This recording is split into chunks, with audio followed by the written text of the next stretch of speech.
ബഹുമാനരായ സത്യവിശ്വാസിനികളെ, സർവശക്തനായ അള്ളാഹുവിൻ്റെ വിധിവിലക്കുകൾ അനുസരിച്ച് കഴിവിൻ്റെ പരമാവധി ജീവിതത്തിൽ അള്ളാഹുവിനെ തഖ്വ ചെയ്ത് ജീവിക്കണമെന്ന് ആമുഖമായി എന്നോട് നിങ്ങളോട് വസിയത്ത് ചെയ്യുകയാണ്. അല്ലാഹു സുബ്ഹാനഹു വ തആല മുത്തഖീങ്ങളായി ജീവിക്കാനും മുസ്ലിമായി മരിക്കാനുമുള്ള തൗഫീഖ് നമുക്കെല്ലാവർക്കും നൽകി അനുഗ്രഹിക്കട്ടെ. പ്രിയമുള്ളവരെ, പണ്ടൊരു രാജാവ് മരണാസന്നനായപ്പോൾ തനിക്കൊരു പിൻഗാമി ഇല്ലാത്തത് കൊണ്ട് തൻ്റെ കാലശേഷം കൊട്ടാരത്തിൻ്റെ അതിർത്തി കടന്ന് ആദ്യം വരുന്നയാളിനെ രാജാവായി വാഴിക്കണമെന്ന് വസിയത്ത് എഴുതി വെച്ചു. ശേഷം അയാൾ മരണപ്പെട്ടു. മരണത്തെ തുടർന്ന് രാജകൽപ്പന നടപ്പിലാക്കാൻ വേണ്ടി രാജാവിൻ്റെ പരിവാരങ്ങളെല്ലാം ആ കൊട്ടാരത്തിൻ്റെ അതിർത്തിയിലേക്ക്, കവാടത്തിലേക്ക് കണ്ണുനട്ടിരിക്കുമ്പോൾ ആ കവാടം കടന്ന് ആദ്യം വന്നത് ആ രാജ്യത്തെ ഒരു യാചകനാണ്. ഒരു യാചകൻ അവിടെ കടന്നു വന്നപ്പോൾ സ്വാഭാവികമായിട്ടും ഒരു പ്രതിസന്ധിയായി. രാജകൽപ്പന അംഗീകരിച്ചുകൊണ്ട് ഇയാളെ രാജാവായി വഴിക്കണമോ അതേ മറ്റൊരാൾ വരുന്നത് ഒരു കാക്കണമോ എന്ന്. അപ്പോൾ രാജാവിൻ്റെ കൽപ്പനയാണല്ലോ, അദ്ദേഹത്തിൻ്റെ അന്ത്യവസീയത്താണ്. അതുകൊണ്ട് തന്നെ ഈ യാചകനെ തന്നെ രാജാവാക്കാൻ അവസാനം തീരുമാനിച്ചു. ഈ യാചകൻ അവിടെ രാജാവായിട്ട് വാഴിച്ചു. കുറേ നാളുകൾ കടന്നുപോയി. കുറേ ദിവസങ്ങൾക്ക് ശേഷം പഴയ ഒരു സുഹൃത്ത്, ഇയാളോടൊപ്പം തെരുവ് തിണ്ടിയായി നടന്നിരുന്ന പഴയകാല ഒരു ചങ്ങാതി ഈ മനുഷ്യനെ കാണാൻ വേണ്ടി ഇവിടെ വരുന്നുണ്ട്. തൻ്റെ സുഹൃത്തിനുണ്ടായ സൗഭാഗ്യങ്ങൾ, ജീവിതത്തിൻ്റെ അലങ്കാരങ്ങൾ, അങ്ങനെ സർവ്വസമൃദ്ധമായ ഒരു ജീവിതം നയിക്കുന്ന തൻ്റെ കൂട്ടുകാരൻ രാജകീയമായി ജീവിക്കുമ്പോൾ അയാളത് വിസിറ്റ് ചെയ്യാൻ വേണ്ടി വരികയും പഴയ ചങ്ങാതി മറന്നില്ല. അയാളെ ക്ഷണിച്ചിരുത്തി അയാൾക്ക് ഭക്ഷണം കൊടുത്തു. പഴയ യാചകൻ ഇപ്പോഴത്തെ രാജാവിനോടൊപ്പം കുശലങ്ങൾ പറഞ്ഞിരിക്കുമ്പോൾ ഈ കൂട്ടുകാരൻ പറഞ്ഞു, എന്തായാലും നീ ഭാഗ്യം ചെയ്തവനാണ്. എന്നോടൊപ്പം തെരുവുതണ്ടി നടന്ന നിനക്ക് എത്ര പെട്ടെന്നാണ് ഭാഗ്യമുണ്ടായത്, എത്ര വലിയ ജീവിതം, വളരെ സന്തോഷകരമായ സമാധാനമുള്ള മനോഹരമായൊരു ജീവിതം താങ്കൾക്ക് കിട്ടിയത് വലിയൊരു ഭാഗ്യം തന്നെയാണ് എന്ന് അഭിനന്ദിക്കുമ്പോൾ അയാൾ പറഞ്ഞത്, നീ എനിക്ക് അഭിനന്ദനമൊന്നും അറിയിക്കണ്ട, അനുശോചനം രേഖപ്പെടുത്തിയിട്ട് മടങ്ങിപ്പോക്കോളൂ എന്ന്. എന്തപ്പോൾ അതിന് മാത്രം അനുശോചനം രേഖപ്പെടുത്താൻ എന്താ പ്രശ്നം? ഒരു രാജാവായിട്ട് സുഖിച്ച് ജീവിക്കുകയാണല്ലോ എന്ന്. ഇത് വലിയ സുഖമുള്ള കാര്യമല്ല. ഞാനും നീയും തെരുവിൽ തെണ്ടി നടക്കുമ്പോൾ എനിക്ക് ഒരു നേരത്തെ ഭക്ഷണത്തിൻ്റെ പ്രശ്നം മാത്രമേ ഉണ്ടായിരുന്നുള്ളൂ. ആ ഭക്ഷണം കിട്ടിയപ്പോഴൊക്കെ മരച്ചുവട്ടിലോ കടത്തിണ്ണയിലോ കെട്ടിടങ്ങളുടെ തണലിലോ സുഖമായി ഉറങ്ങിയവനാണ് ഞാൻ.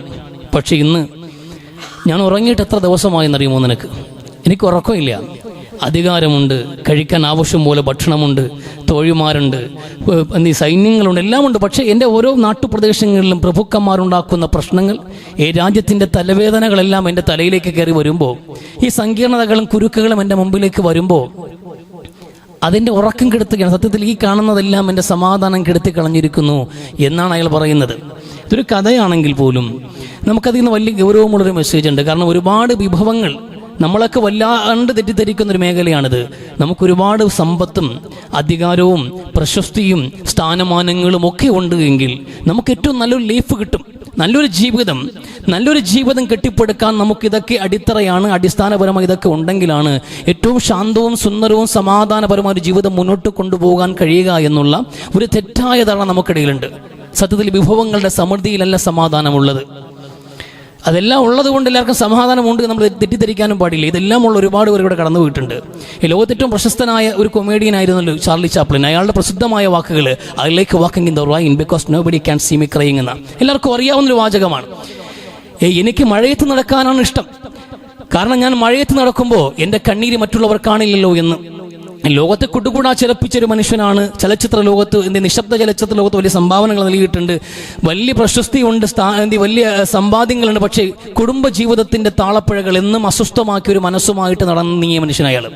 അങ്ങനെ ഒരുപാട് പ്രശസ്തരും നമ്മൾ കാണുന്ന വലിയ അധികാരങ്ങൾ കഴിയുന്ന ഒരുപാട് മനുഷ്യർ, അവരൊക്കെ വലിയ പ്രയാസങ്ങളിലൂടെ തന്നെ കടന്നു പോകുന്നത്. അതാ റസൂലു പറഞ്ഞത്, വിഭവങ്ങൾ ഒരുപാട് ഉണ്ടായത് കൊണ്ട് സമാധാനം ഉണ്ടാകുമെന്നുള്ളത് മനുഷ്യന്റെ തെറ്റിദ്ധാരണയാണ്. ലൈസൽ ഗിന അൻ കസ്റത്തിൽ ഗിർൽ വലക്കിൻ ഗിന ഗിന നഫ്സ് എന്ന് പുണ്യ നബി സല്ലല്ലാഹു അലൈഹി വസല്ലം. ഈ വിഭവങ്ങൾ ഒരുപാടുണ്ടാകുന്നിടത്താണ് സമാധാനം ഉണ്ടാവുക എന്നാരെങ്കിലും കണക്കാക്കുന്നുണ്ടെങ്കിൽ അത് തെറ്റിദ്ധാരണയാണ് എന്ന് റസൂലുള്ളാഹി സ്വല്ലല്ലാഹു അലൈഹി വസല്ലം. വലക്കിനൽ ഗിന ഗിന നഫ്സ്, മനസ്സിന്റെ സംതൃപ്തിയാണ് ഒരു മനുഷ്യന് സമാധാനം ഉണ്ടാവുക. ഈ സന്തോഷമുള്ളൊരു ജീവിതം വേണോ? ആദ്യം വേണ്ടത് സംതൃപ്തമായൊരു മനസ്സാണ്. അള്ളാഹു നൽകിയതിൽ തൃപ്തിപ്പെടാൻ നമുക്ക് കഴിയുന്നിടത്താണ് സന്തോഷമുള്ളൊരു ജീവിതം ഉണ്ടാവുക. എല്ലാവരും ഒരുപാട് ആഗ്രഹിക്കുന്നുണ്ടായിരിക്കും, ആഗ്രഹിക്കാൻ കുഴപ്പമില്ല, പ്രയത്നിക്കാം, അതിനു വേണ്ടി കുഴപ്പമില്ല. പക്ഷെ നമുക്ക് ലഭ്യമാകുന്നത് എന്തോ അത് അള്ളാഹു നമുക്ക് വിധിച്ചതാണ്. അതിൽ തൃപ്തിപ്പെട്ട് ജീവിക്കാൻ ഒരു മനുഷ്യനെ കൊണ്ട് കഴിയുമ്പോഴാണ് സമാധാനം ഉണ്ടാവുക. അറബിയിലൊരു മൊഴിയുണ്ട്, അൽ ഖനാഅത്തു മിഫ്താഹുർ റാഹത്ത് എന്ന്. അൽ ഖനാഅത്തു മിഫ്താഹുർ റാഹത്ത്, സംതൃപ്തിയാണ് സമാധാനത്തിന്റെ താക്കോലെന്ന്. ഈ സന്തോഷവും സമാധാനവും ഉണ്ടാകണമെങ്കിൽ ലഭ്യമായതിൽ സന്തോഷിക്കുന്ന സംതൃപ്തിപ്പെടുന്ന ഒരു മനസ്സുണ്ടാകണമെന്നാണ് അറബിയിലൊരു മൊഴി. വലിയ ഗൗരവമുള്ളൊരു സന്ദേശമാണ് ആ വാക്കുകൾ ഉൾക്കൊള്ളുന്നത്. അതാ നമുക്ക് ഇന്ന് അന്യം നിൽക്കുന്നത്. നമുക്ക് ഏറ്റവും പ്രധാനമായി നമ്മുടെ ഒരു വെല്ലുവിളി കാലഘട്ടത്തിൽ നമുക്ക് മനഃശാന്തിയില്ല, സമാധാനമില്ല, അസ്വസ്ഥത പുകഞ്ഞുകൊണ്ടേയിരിക്കുകയാണ്. അതിന് ഒന്നാമത് നമുക്ക് വേണ്ടത് ഖനാഅത്താണ്. ഉള്ളത് കൊണ്ട് തൃപ്തിപ്പെടാൻ കഴിയണം. ഈ ബാർലിയാണ് എൻ്റെ ആഹാരം, കാലുകളാണ് എൻ്റെ ചെരുപ്പുകൾ, പാദങ്ങളാണ് എൻ്റെ ചെരുപ്പ്, ചന്ദ്രനാണ് എൻ്റെ വിളക്ക്, പക്ഷേ ഈ ലോകത്ത് രാജാവിനെ പോലെയാണ് ഞാൻ ജീവിക്കുന്നത് എന്ന് ഇമാം ഷാഫി പറഞ്ഞൊരു വാക്കുണ്ട്. എനിക്കിതൊക്കെ ഉള്ളൂ. ബാർലിയ എൻ്റെ ആഹാരം, ഞാൻ വെളിച്ചം കാണുന്നത് ചന്ദ്രന്റെ നിലാവലകളിൽ നിന്നാണ്, എൻ്റെ കാൽ നഗ്നമാണ്, എന്നിരുന്നാലും ഇത് തന്നെയാണ് എൻ്റെ ചെരുപ്പ്, അങ്ങനെ ഞാൻ നടന്നു പോകുന്നത്. കഴുതയാണ് എൻ്റെ വാഹനം, അപ്പോഴും എനിക്ക് പരിഭവമില്ല, ഞാനിവിടെ രാജാവിനെ പോലെ വാഴുന്നു എന്ന്. പുണ്യനബി സല്ലല്ലാഹു അലൈഹി വസല്ലം തങ്ങൾ പറഞ്ഞൊരു വാക്ക് ഇതിനോട് ചേർത്ത് വായിക്കാം. മൻ അസ്ബഹ മിൻകും ആമിനൻ ഫീ സുർബിഹി വമുആഫൻ ഫീ ജസദിഹി വലഹു ഖൂതു യൗമിഹി കഅന്നഹു ഹുസത ലഹു ദുനിയ ബിഹദാഫിരിഹാ എന്ന്. ഒരു മനുഷ്യൻ അവന്റെ കുടുംബത്തിൽ സമാധാനത്തോടെ നിലം പുലർന്നു, സമാധാനമുള്ളൊരു കുടുംബ ജീവിത അന്തരീക്ഷം ഉണ്ടായ ഒരു മനുഷ്യന്, ആരോഗ്യമുള്ളൊരു ശരീരവുമുണ്ട്, അന്നേ ദിവസം കഴിക്കാൻ ആഹാരവും ഉണ്ടെങ്കിൽ അവൻ രാജാക്കന്മാരെ പോലെയാണെന്ന് പുണ്യനബി സല്ലല്ലാഹു അലൈഹി വസല്ലമ. ഈ ദുനിയാവ് മുഴുവൻ അധികാരത്തിൽ വെക്കുന്ന ഒരു രാജാവിനെ പോലെ ജീവിക്കാനുള്ളത് അവന്റെ പക്കലുണ്ട്. അതവൻ തിരിച്ചറിയുന്നിടത്താണ് അവന് സമാധാനം ഉണ്ടാവുക. മറ്റുള്ളവരിലേക്ക് നോക്കിയിട്ട് പിന്നെയും മോഹങ്ങളും അതോടൊപ്പം തന്നെ സ്വപ്നങ്ങളും വെച്ചിട്ട് എല്ലാം വെട്ടിപ്പിടിക്കാൻ മനുഷ്യൻ വെപ്രാളം കാണിക്കുമ്പോൾ അവന് ദാരിദ്ര്യമേ ഉണ്ടാവുള്ളൂ. അത് മനസ്സിനെ കുടുസമാക്കും. അത് നമുക്ക് പ്രയത്നിക്കേണ്ട, പ്രവർത്തിക്കേണ്ടത്, പക്ഷെ നമുക്ക് സംതൃപ്തി ഉണ്ടാകണം. പടച്ചവൻ നൽകിയത് ഇതേ എനിക്ക് വിധിച്ചിട്ടുള്ളൂ. ഉള്ളത് കൊണ്ട് ഒതുങ്ങി ഇനി ഒന്നിനും പോകാതെ സ്വപ്നങ്ങൾ വേണ്ട, നമുക്ക് ആഗ്രഹങ്ങൾ വേണ്ട, ഒന്നിനും വേണ്ടി ഇവിടെ പ്രയത്നിക്കേണ്ട, ഉള്ളതും കൊണ്ട് തൃപ്തിപ്പെട്ടൊരു മൂലയ്ക്ക് സന്തോഷത്തോടെ കഴിയാം എന്നല്ല പറയുന്നത്. നിങ്ങൾ പ്രവർത്തിക്കണ്ട എന്നോ സ്വപ്നം കാണണ്ട എന്നോ അല്ല പറയുന്നത്. തടസ്സമില്ല, നിങ്ങൾ സ്വപ്നം കാണണം, ആഗ്രഹിക്കണം, ആഗ്രഹങ്ങൾ നേടിയെടുക്കാൻ വേണ്ടി ഹലാലായ മാർഗത്തിൽ പ്രയത്നിക്കണം, കഷ്ടപ്പെടണം, അധ്വാനിക്കണം, അതൊക്കെ അനുവദിക്കുന്നുണ്ട്. പക്ഷെ നിങ്ങൾ 1000 രൂപയ്ക്ക് വേണ്ടി അധ്വാനിക്കുന്ന ഒരു ദിവസം, ഇന്നൊരു 1000 രൂപ സമ്പാദിക്കാൻ വേണ്ടി എല്ലാ കോപ്പ് കൂട്ടി സജ്ജീകരണങ്ങൾ നടത്തി തലേ ദിവസം പ്ലാൻ ചെയ്തു പദ്ധതിയൊക്കെ ഒരുക്കി നിങ്ങൾ ജോലിക്കിറങ്ങി. പക്ഷെ നിങ്ങൾക്ക് 500 രൂപ ഉണ്ടായുള്ളൂ. നിങ്ങൾക്ക് 500 രൂപ സമ്പാദിക്കാനേ കഴിഞ്ഞിട്ടുള്ളൂ എങ്കിൽ ഇത് ഹാദാമാ ഖദ്ദറല്ലാഹു ലനാ, ഇതാണ് എൻ്റെ റബ്ബിന്റെ തഖ്ദീർ, ഇതാണ് എൻ്റെ റബ്ബ് എനിക്ക് വിധിച്ചത് എന്ന് ഇത്രേ പറഞ്ഞിട്ടുള്ളൂ എന്ന് അള്ളാഹു നൽകിയതിൽ തൃപ്തിപ്പെടാൻ ഒരു മനുഷ്യന് കഴിയുമ്പോൾ സമാധാനം ഉണ്ടാകും. അവൻ 500 രൂപയുടെ സമ്പന്നന, ഇല്ലെങ്കിലോ അതേ 500 രൂപയുടെ ദരിദ്രനാണ്. കിട്ടാതെ പോയ 500നെ കുറിച്ച് നമ്മൾ ആലോചിക്കുമ്പോൾ കിട്ടിയ 500 വില ഉണ്ടാവില്ല. അതാ ഏറ്റവും വലിയ പ്രശ്നം. മനുഷ്യൻ അള്ളാഹുവിനോട് നന്ദികേട് കാണിക്കുന്നതിന്റെ പ്രധാനപ്പെട്ട കാരണം എന്താണ്? കിട്ടിയ നിഅമത്തുകൾ തൃപ്തിപ്പെടാൻ കഴിയാതെ പോകുമ്പോഴാണ്. കിട്ടിയതിൽ തൃപ്തിപ്പെടാൻ കഴിയാതെ പോകുന്നു. ഇവിടെ മനുഷ്യന്റെ അവസ്ഥ ഇതാണ്. സംതൃപ്തി ഒരു മനുഷ്യന്റെ വയറ് നിറച്ചിട്ടില്ലെങ്കിൽ മണ്ണല്ലാതെ അവന്റെ വാ നിറക്കില്ല എന്ന്. സംതൃപ്തി നിറച്ചിട്ടില്ല എങ്കിൽ കോടിക്കണക്കിന് രൂപയുടെ ആസ്തിയുണ്ട്, 10ഓ 15ഓ തലമുറയ്ക്ക് ഇരുന്നുണ്ണാനുള്ള വിഭവങ്ങൾ സമ്പാദിച്ചു കൂട്ടിയിട്ടും മനുഷ്യൻ ഈ മണ്ണിന് പുറത്ത് മത്സരിക്കുമ്പോൾ പണമുണ്ടാക്കാൻ വേണ്ടിയിട്ട് എങ്ങനെയും ആരെപ്പറ്റിച്ചും പണം സുരുക്കൂട്ടാൻ വേണ്ടിയിട്ട് ചതിയുടെയും വഞ്ചനയുടെയും അഴിമതിയുടെയും ലോകത്തേക്ക് ഇവിടുത്തെ നേതാക്കന്മാർ പോലും ഇറങ്ങി വരുമ്പോൾ അതിന്റെ കാരണം എന്താണ്? നിറഞ്ഞിട്ടില്ല. അവന് ദാരിദ്ര്യമാണ്. അവൻ നോക്കുമ്പോൾ കോടീശ്വരനാ, പക്ഷെ ഇനിയും കോടികൾക്ക് വേണ്ടി കൊതിച്ചുകൊണ്ട് പാഞ്ഞുകൊണ്ടേയിരിക്കുകയാണ്. ഒരു രാജാവും പരിവാരവും കൂടി അവരെ തൊട്ടടുത്ത പ്രദേശം കൂടി അധികാരത്തിലേക്ക് പെടുത്താൻ വേണ്ടി പുറപ്പെട്ടു. ഒരു രാജാവും പരിവാരവും അടുത്ത രാജ്യം കൂടി ആക്രമിച്ച് തന്റെ അധികാരത്തിന് കീഴിൽ കൊണ്ടുവരാൻ വേണ്ടി പുറപ്പെട്ട വഴിയിൽ ഒരു ആബിദായ മനുഷ്യൻ, വളരെ പരമദരിദ്രനായ, പടച്ചവനെ ആരാധിച്ചു മാത്രം ജീവിച്ചു പോകുന്ന ഒരു നിർധനനായ ഒരു മനുഷ്യനെ കണ്ടു. പോകുന്ന വഴിക്കൊരു പുണ്യം കൂടി ആയിക്കോട്ടെ എന്ന് ആ ദരിദ്രന്റെ മുമ്പിൽ അവരെന്ത് ചെയ്തു? കുതിരകളൊക്കെ നിർത്തിയിട്ട് ആ ദരിദ്രനോട് കൈനീട്ടി അടുത്ത് വിളിച്ചിട്ട് ഒരു കിഴി പണം കൊടുത്തു, ഇരിക്കട്ടെ എന്ന്. അയാൾ പറഞ്ഞു, അല്ല എനിക്കിതിന്റെ ആവശ്യമില്ല, ഞാൻ ധന്യനാണ്. അല്ല, നിങ്ങളെ കാണുമ്പോൾ തന്നെ ആയിക്കോട്ടെ, എനിക്ക് നിവൃത്തികേടുണ്ട്, ദാരിദ്ര്യമുണ്ട്, എന്നിരുന്നാൽ പോലും ഞാൻ എൻ്റെ ജീവിത പ്രശ്നങ്ങളെ വലിയ പ്രശ്നമായി കാണുന്നില്ല. കഴിക്കാൻ ആഹാരമുണ്ടെങ്കിൽ, വിശക്കുമ്പോൾ ആഹരിക്കാൻ ഭക്ഷണമുണ്ടെങ്കിൽ എനിക്ക് പൊന്നും പണത്തിന്റെ ആവശ്യവുമില്ല എന്ന് പറഞ്ഞു. ഈ രാജാവിനോട് മറുപടി പറയുമ്പോൾ അയാൾ പറഞ്ഞു, കുഴപ്പമില്ല, നിന്നേക്കാൾ ദരിദ്രനാരെങ്കിലും കാണുമ്പോൾ അവർക്ക് കൊടുത്തേക്ക്. ഞാൻ എന്തായാലും വലിയൊരു ലക്ഷ്യവുമായി പോവുകയാണ്. പോകുന്ന വഴിക്കൊരു പുണ്യമേ ഉദ്ദേശിച്ചിട്ടുള്ളൂ. പോകുന്ന കാര്യങ്ങളെല്ലാം വിജയകരമായി നടപ്പിലാകണം. എങ്ങോട്ടാ പോകുന്നത്? അടുത്ത രാജ്യം കൂടി കീഴടക്കണം എനിക്ക്, അതിനു വേണ്ടിയാ പോകുന്നത്. അതുകൊണ്ട് എന്നാലും നീ ഇത് പിടിക്ക്, നിനക്ക് വേണ്ടെങ്കിൽ നിന്നേക്കാൾ ദരിദ്രനായ ഒരാൾക്ക് കൊടുക്കാൻ. ആ മനുഷ്യൻ ആ ദരിദ്രൻ ഇത് തിരിച്ച് രാജാവിന് കൊടുത്തിട്ട് പറഞ്ഞു, താങ്കളുടെ കയ്യിൽ ഇരിക്കട്ടെ, ഇത് താങ്കളെക്കാൾ ദരിദ്രനായ ഒരാളെ ഞാൻ ഇനി കാണാൻ സാധ്യതയില്ലാന്ന്. ഒരു രാജ്യമുണ്ടായിട്ടും അടുത്ത രാജ്യം കൂടി കീഴടക്കാൻ പോകുന്ന താങ്കളെക്കാൾ ദരിദ്രനായിട്ട് ഈ രാജ്യത്ത് വേറെ ആരും ഉണ്ടാവില്ല, ഇത് താങ്കൾ എന്നെ വെച്ചുവെക്ക് നിറയട്ടെ എന്ന്. ഇത് ഈ അവസ്ഥയാണ് നമുക്കുള്ളത്. നമുക്കുള്ളതിൽ തൃപ്തിപ്പെടാൻ കഴിയാതെ വരുമ്പോൾ നമുക്ക് അല്ലാഹു ചെയ്ത നിഅമത്തുകൾക്ക് വിലയില്ലാതെ വേണം. ഒന്നുമില്ല എന്ന് പറഞ്ഞൊരു യാചകൻ കയറി വന്നു. ഒന്നുമില്ല, ഒരു നിഅമത്തും കിട്ടിയിട്ടില്ല, അനുഗ്രഹങ്ങൾ നിഷേധിക്കപ്പെട്ട പാപിയായ ജന്മമാണ് ഞാൻ, എനിക്ക് എന്തെങ്കിലും നൽകണമെന്ന്. കയറി വന്ന ആളോട് പറഞ്ഞു, ശരി, നിങ്ങൾക്ക് 1,00,000 ദിനാർ നൽകാം, 1,00,000 രൂപ ഞാൻ നൽകാം, ആ 2 കണ്ണുകൾ ഇവിടെ ചൂഴ്ന്നു വെക്കാൻ പറഞ്ഞു. അയാൾ തയ്യാറായില്ല. 2 കണ്ണ് നൽകാൻ തയ്യാറായിട്ടില്ല. വേണ്ട, എന്നാൽ ഒരു കൈ മുറിച്ചുകൂടെ വെക്കാൻ പറഞ്ഞു. 1,00,000 ദിനാർ നൽകാമെന്ന്. അയാൾ അതിനും തയ്യാറായില്ല. പിന്നെ എന്ത് നൽകാനുണ്ട് നിങ്ങൾക്ക്? കാല് മുറിക്കാമോ എന്ന്. അത് നൽകാൻ തയ്യാറല്ല. ലക്ഷങ്ങളും കോടികളും ബലമതിക്കുന്ന കണ്ണ് നിങ്ങൾക്കുണ്ട്, 2 കൈകളും കാലുകളുമുണ്ട്, പിടയ്ക്കുന്നൊരു ഹൃദയമുണ്ട്, ഇത്രയും ആരോഗ്യമുള്ള ശരീരം നൽകിയിട്ടും നിങ്ങൾ എങ്ങനെയാണ് നന്ദി കെട്ട ഈ വാക്കിവിടെ പറഞ്ഞതെന്ന്. പടച്ചവനെ അനുഗ്രഹിച്ചില്ല എന്ന്. കിട്ടിയതിന്റെ മഹത്വം മനസ്സിലാക്കാതെ പോയത് കിട്ടാത്തതിനെ കുറിച്ച് ആലോചിച്ചപ്പോഴാണ്. അവിടെ ഖനാഅത്ത് നഷ്ടപ്പെടും, സംതൃപ്തി നഷ്ടപ്പെടും, പടച്ചവൻ നൽകിയ നിഅമത്തുകൾക്ക് നന്ദിയില്ലാതായി തീരും. പിന്നെ അവന് പാപ്പരായില്ല. ലൈൻ ശക്കർത്തും ലഅസീദന്നകും വഇൻ കഫർത്തും ഫഇന്ന അദാബി ലശദീദ്. അല്ലാഹുവിനോട് നന്ദി കാണിക്ക്. കിട്ടിയ നിഅമത്തുകൾക്ക് നന്ദി കാണിച്ചാൽ കൂടുതൽ കിട്ടുള്ളൂ. ഇനിയും അല്ലാഹു നൽകും. കിട്ടിയ നിഅമത്തുകളെ മനസ്സിലാക്കാതെ നന്ദി കേട് കാണിച്ചാൽ പിന്നെ എവിടെയാണോ അല്ലാഹു പിന്നെയും നിങ്ങൾക്ക് നൽകുക? ഞെരുക്കമലേ ഉണ്ടാവുള്ളൂ. അതൊന്നാമത് മനസ്സിലാക്കുക. ഒന്നാമത്തെ കാര്യം, അല്ലാഹു നൽകിയതിൽ തൃപ്തിപ്പെടാൻ കഴിയണം, നമുക്ക് സമാധാനം ഉണ്ടാവും. അങ്ങനെ സമാധാനമുള്ള സംതൃപ്തമായ ഒരു മനസ്സ് നമുക്ക് വേണമെങ്കിൽ അല്ലാഹുവിലുള്ള വിശ്വാസം നമുക്ക് വേണം. പടച്ചവൻ നൽകിയത്, പടച്ചവന്റെ നിശ്ചയങ്ങളാണ് ഇവിടെ നടക്കുന്നത്. എന്ന് സൂറത്തുൽ ഹദീദിൽ പറഞ്ഞ ആ വാക്ക്. നിങ്ങൾക്ക് കിട്ടിയതിൽ തൃപ്തിപ്പെടാൻ നിങ്ങളെ കൊണ്ട് കഴിയണം. നിങ്ങൾക്ക് കിട്ടാതെ പോയതിൽ സങ്കടപ്പെടാതിരിക്കാനും നിരാശപ്പെടാതിരിക്കാനും നിങ്ങൾക്ക് കഴിയണമെന്ന് വിശുദ്ധ ഖുർആൻ. അത് മുഅ്മിനാണ്. മുഅ്മിനെ അത് സാധ്യമാവുള്ളൂ. ഈമാൻ ഉണ്ടാകണം, അല്ലാഹുവിൽ അടിയുറച്ചൊരു വിശ്വാസം ഉണ്ടാകണം. ജീവിതത്തിൽ ലാഭങ്ങൾ ഉണ്ടാകും, നഷ്ടങ്ങളും ഉണ്ടാകും. സുഗമമായി സന്തോഷത്തോടെ പോകുന്ന കുടുംബത്തിനകത്തേക്ക് വലിയ ആപത്തുകൾ വന്ന് പതിക്കും, വലിയ നഷ്ടങ്ങൾ വന്ന് ഭവിക്കും, വലിയ പരാജയങ്ങൾ വരും, സമൂഹമെതിരെ നിൽക്കും, നാടെതിരെ നിൽക്കും. അങ്ങനെ പ്രതിസന്ധികൾ ഏത് വന്നാലും പടച്ചവനിൽ അചഞ്ചലമായി വിശ്വസിക്കുന്ന ഒരു വിശ്വാസിക്ക് സമാധാനം ഉണ്ടാകും. ഏത് പ്രതിസന്ധിയിലും നമ്മളീ കാണുന്ന ചെറിയ പ്രശ്നങ്ങളല്ല. നമ്മൾ കാണുന്ന എന്താണ്? പൈസ തികയുന്നില്ല. പലപ്പോഴും നമ്മൾ പല പദ്ധതികളും ഇട്ടിട്ടും എല്ലാം പൊട്ടിപ്പോയി. വരവിനനുസരിച്ച് നമ്മളെ ചെലവുകൾക്കനുസരിച്ചുമായി വരുമാനം ഉണ്ടാകുന്നില്ല. വരുമാനം വളരെ കുറവ്, എവിടെയും പണം കൊടുത്തെത്തിക്കാൻ കഴിയുന്നില്ല.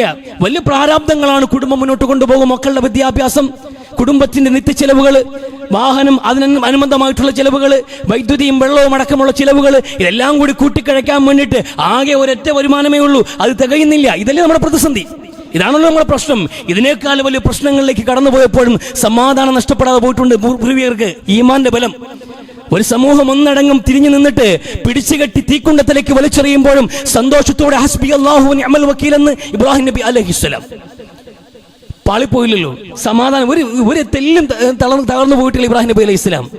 ശാന്തമായിരുന്നു ആ മനസ്സ്. ആ ഘട്ടത്തിൽ പോലും അല്ലാഹുവിൻ റസൂൽ സല്ലല്ലാഹു അലൈഹി വസല്ലമയും അബൂബക്കർ സിദ്ദീഖും സൗർ ഗുഹയിൽ പെട്ടുപോയപ്പോ ശത്രുക്കൾ ഒന്നടങ്കം വകവരുത്താൻ വേണ്ടി ഉരുപ്പിടിച്ച ആയുധങ്ങളുമായിട്ട് അവർക്ക് മുമ്പിൽ റോന്തു ചുറ്റുമ്പോ ലാ തഹ്സൻ ഇന്നല്ലാഹ മഅനാ എന്ന് ഫഅൻസലല്ലാഹു സക്കീനത ഫഅൻസൽന സക്കീനത വഅയ്യദഹും ബിജുനൂദിൻ ലം തറൗഹാ എന്ന് വിശുദ്ധ ഖുർആൻ. അല്ലാഹുവിൻ റസൂലിന്റെ ഹൃദയത്തിലേക്ക് സമാധാനം വിട്ടുകൊടുത്തു റബ്ബ്. എന്തുകൊണ്ടാണ്? ഈമാൻ. അല്ലാഹു നമ്മളോടൊപ്പം ഉണ്ട് എന്ന വിശ്വാസം, പടച്ചവനുള്ള വിശ്വാസം. റബ്ബിന്റെ പരീക്ഷണങ്ങളാണിത്. ഇതിലൊന്നും നമുക്ക് പങ്കില്ല. ഈ ഓരോ സീനുകളും, ഈ നമ്മുടെ ജീവിതത്തിന്റെ ഓരോ ഘട്ടങ്ങളും, ഓരോ സീനുകളും, ഓരോ രംഗങ്ങളും അല്ലാഹു മുൻകൂട്ടി നിശ്ചയിച്ച പ്രകാരം സംഭവിച്ചുകൊണ്ടേയിരിക്കുന്നു. റബ്ബിന്റെ തീരുമാനമാണ് ഈ സങ്കടങ്ങളും ഈ പരാജയങ്ങളും ഈ നഷ്ടങ്ങളും എല്ലാം എന്ന് വിശ്വസിക്കുമ്പോൾ വിശ്വാസികൾക്ക് ആശ്വസിക്കാൻ കഴിയും. ഹൻസാബിന്റെ അംറിന്റെ കഥ നമുക്കറിയാവുന്നതാണ്. ഇസ്ലാമിലേക്ക് വരുന്നതിന് മുമ്പ് 2 കൂടപ്പിറപ്പുകള്, 2 സഹോദരങ്ങള് സഹർ എന്ന പേരുള്ള സഹോദരൻ, മുആബി എന്ന പേരുള്ള സഹോദരൻ, രണ്ട് കൂടപ്പിറപ്പുകളോടും ഒരു ഉമ്മയെപ്പോലെ വലിയ സ്നേഹം പുലർത്തിയ സ്ത്രീയാണ് ഹൻസ. വലിയ സ്നേഹമായിരുന്നു അവരോട്, ഈ കൂടപ്പിറപ്പുകളോട് ജീവൻ വെച്ച് നടന്നവർ. പക്ഷേ ഈ രണ്ടുപേരും കൊല്ലപ്പെട്ടു. രണ്ട് സഹോദരങ്ങളും കൊല്ലപ്പെട്ട് കഴിഞ്ഞപ്പോൾ മാനസികാവസ്ഥ തകരാറിലായി അവരെ. ആ വിഷമം സഹിക്കവയ്യാതെ, അവർക്കതിൽ നിന്ന് പുറത്തു വരാൻ കഴിയാതെ നിരന്തരമായി തന്റെ സഹോദരങ്ങളുടെ മരണത്തിന്റെ ദുഃഖത്തിൽ വിലാപകാവ്യങ്ങൾ പാടി നടന്നു അവർ. അവരുടെ പാട്ടുകൾ പ്രസിദ്ധമാണ്. പിന്നീട് അവർ പാടിയ പാട്ടുകൾ ഒന്നും രണ്ടും വരികളല്ല. ആ സഹോദരങ്ങളുടെ വേറുപാട് തകർത്തുപോയൊരു മനസ്സ്, വിഷാദം പിടിപെട്ട ആ മനസ്സുമായിട്ട് വിലാപകാവ്യങ്ങൾ പാടി നടന്നു ആ സ്ത്രീ. കുറെ കാലം അങ്ങനെ കടന്നുപോയി. ഹിജ്റ 8-ാം വർഷം ഇസ്ലാമിലേക്ക് കടന്നു വന്നു അവർ. ഹിജ്റ 8-ാം വർഷം ഇസ്ലാമിലേക്ക് വന്ന അല്ലാഹുവും റസൂലും പഠിപ്പിച്ച അധ്യാപനങ്ങൾ പഠിച്ച് അചഞ്ചലമായ ഈമാനിക വിശ്വാസത്തോടെ ജീവിക്കാൻ തുടങ്ങി. വിവാഹം കഴിച്ച് മക്കളായ അവർക്ക് 4 മക്കൾ ഖാദിസിയ യുദ്ധത്തിൽ പങ്കെടുത്തു. അവർ 4 ആൺമക്കൾ. 4 ആൺമക്കളും ആ യുദ്ധത്തിൽ കൊല്ലപ്പെട്ടപ്പോ അൽഹംദുലില്ലാഹില്ലദീ ശറഫനി ബിഖത്ലിഹിം, എന്റെ മക്കൾക്ക് രക്തസാക്ഷിത്വം കൊടുത്ത് എന്നെ ആദരിച്ച അല്ലാഹ് നിനക്ക് സ്തുതി എന്ന്. 4 ആൺമക്കൾ മരിച്ച വാർത്ത അറിഞ്ഞപ്പോ പറഞ്ഞ വാക്കായത്.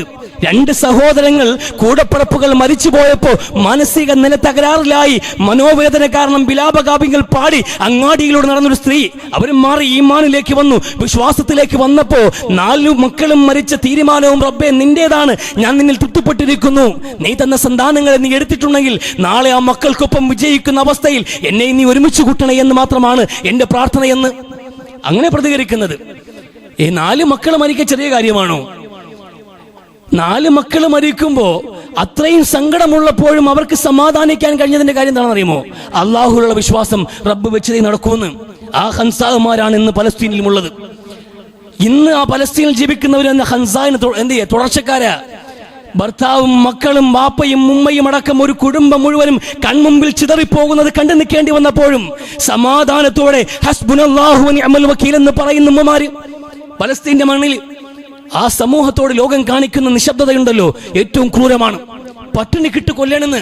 അവരെ പ്രശ്നം പട്ടിണിയല്ല, സ്വന്തം രാജ്യത്ത് നിലനിൽക്കാൻ കഴിയാതെ അഭയാർത്ഥികളായി ആ മാറ്റപ്പെട്ട ഒരു സാഹചര്യമുണ്ട്.